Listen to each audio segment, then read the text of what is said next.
The Acts of the Apostles, chapter 48. Paul before Nero.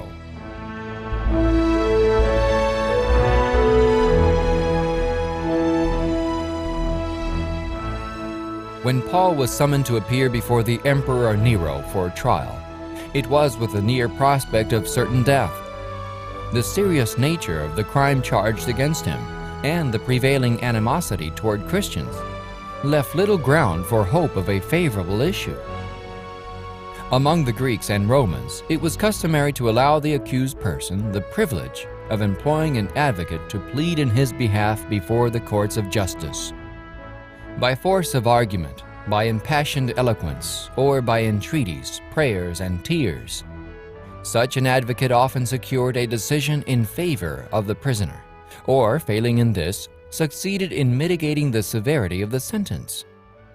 But when Paul was summoned before Nero, no man ventured to act as his counsel or advocate. No friend was at hand, even to preserve a record of the charges brought against him, or of the arguments that he urged in his own defense. Among the Christians at Rome, there was not one who came forward to stand by him in that trying hour. The only reliable record of the occasion is given by Paul himself in his second letter to Timothy. "At my first answer," the apostle wrote, "no man stood with me, but all men forsook me. I pray God that it may not be laid to their charge. Notwithstanding, the Lord stood with me and strengthened me, that by me the preaching might be fully known, and that all the Gentiles might hear. And I was delivered out of the mouth of the lion." Paul before Nero. How striking the contrast! The haughty monarch before whom the man of God was to answer for his faith had reached the height of earthly power, authority, and wealth, as well as the lowest depths of crime and iniquity. In power and greatness he stood unrivaled. There were none to question his authority, none to resist his will. Kings laid their crowns at his feet. Powerful armies marched at his command, and the ensigns of his navies betokened victory. His statue was set up in the halls of justice, and the decrees of senators and the decisions of judges were but the echo of his will. Millions bowed in obedience to his mandates. The name of Nero made the world tremble. To incur his displeasure was to lose property, liberty, life, and his frown was more to be dreaded than a pestilence. Without money, without friends, without counsel, the aged prisoner stood before Nero, the countenance of the emperor bearing the shameful record of the passions that raged within, the face of the accused telling of a heart at peace with God. Paul's experience had been one of poverty, self-denial, and suffering. Notwithstanding constant misrepresentation, reproach, and abuse, by which his enemies had endeavored to intimidate him, he had fearlessly held aloft the standard of the cross. Like his master, he had been a homeless wanderer, and like him, he had lived to bless humanity. How could Nero, a capricious, passionate, licentious tyrant, understand or appreciate the character and motives of this Son of God? The vast hall was thronged by an eager, restless crowd that surged and pressed to the front to see and hear all that should take place.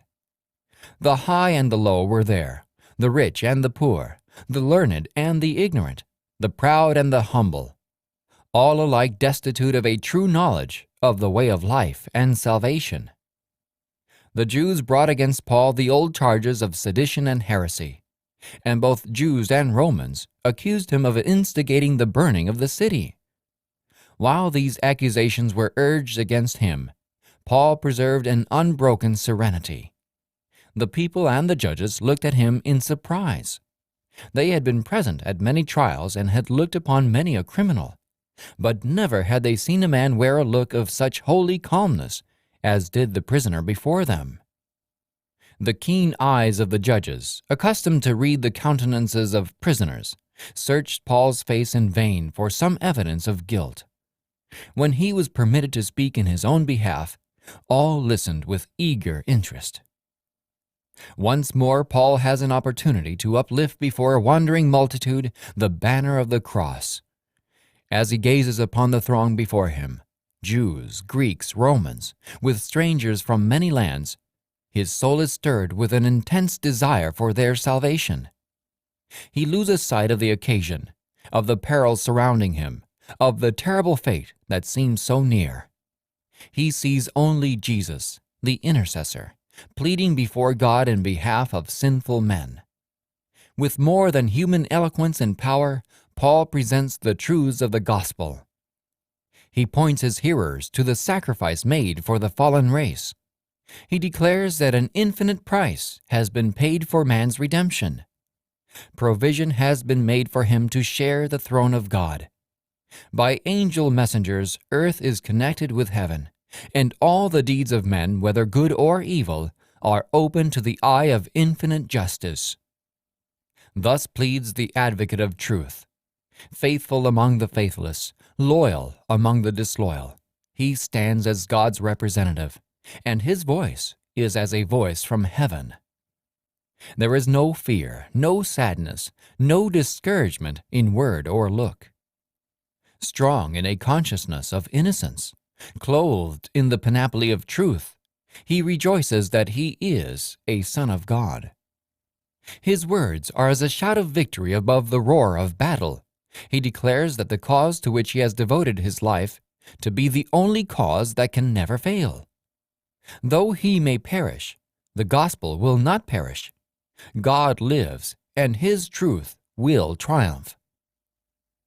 Many who that day looked upon him saw his face as it had been the face of an angel. Never before had that company listened to words like these. They struck a chord that vibrated in the hearts of even the most hardened. Truth, clear and convincing, overthrew error. Light shone into the minds of many who afterward gladly followed its rays. The truths spoken on that day were destined to shake nations and to live through all time, influencing the hearts of men when the lips that had uttered them should be silent in a martyr's grave. Never before had Nero heard the truth as he heard it on this occasion. Never before had the enormous guilt of his own life been so revealed to him. The light of heaven pierced the sin-polluted chambers of his soul, and he trembled with terror at the thought of a tribunal before which he, the ruler of the world, would finally be arraigned and his deeds receive their just award. He feared the apostles' God, and he dared not pass sentence upon Paul, against whom no accusation had been sustained. A sense of awe restrained for a time his bloodthirsty spirit. For a moment, heaven was open to the guilty and hardened Nero, and its peace and purity seemed desirable. That moment, the invitation of mercy was extended even to him. But only for a moment was the thought of pardon welcomed. Then the command was issued that Paul be taken back to his dungeon, and as the door closed upon the messenger of God, the door of repentance closed forever against the emperor of Rome. No ray of light from heaven was ever again to penetrate the darkness that enveloped him. Soon he was to suffer the retributive judgments of God. Not long after this, Nero sailed on his infamous expedition to Greece, where he disgraced himself and his kingdom by contemptible and debasing frivolity. Returning to Rome with great pomp, he surrounded himself with his courtiers and engaged in scenes of revolting debauchery. In the midst of this revelry, a voice of tumult in the streets was heard. A messenger dispatched to learn the cause returned with the appalling news that Galba, at the head of an army, was marching rapidly upon Rome, that insurrection had already broken out in the city, and that the streets were filled with an enraged mob, which, threatening death to the emperor and all his supporters, was rapidly approaching the palace. In this time of peril, Nero had not, like the faithful Paul, a powerful and compassionate God on whom to rely.